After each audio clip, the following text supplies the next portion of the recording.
Tukuş bolban. Çayan men alır salın taşlar. İki jol taştap. Batırda ulaktan.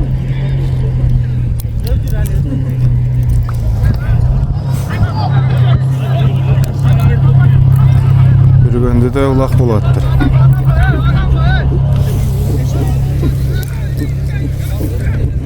Çayandı neyesinde onda oturat. Sordun sanap.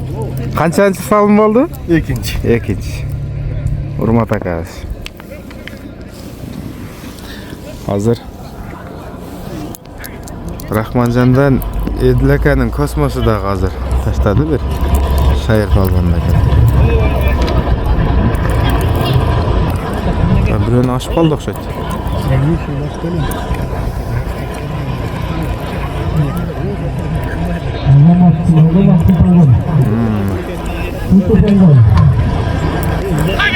Kuşu palvan. Dürgöndüğünün palvanı.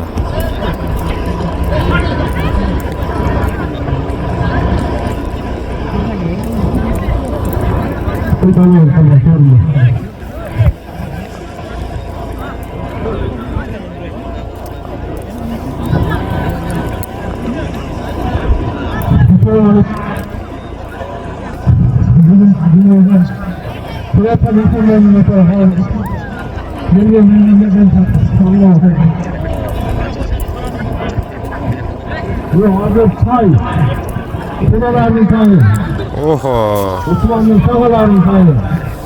Tayga salımı kendimden. Kette. Telefonda ösüp durun. Bir şey ettiret biz geç. Şunu tart koyulsun. Tay dedi. Gitti.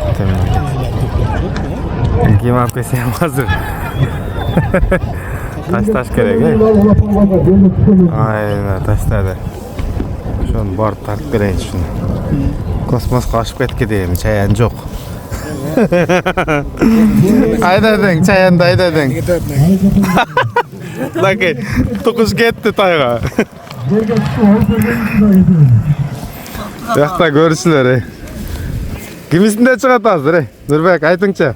Kalasa tukuş kattı gitti Ben şunu tartıp koyunca.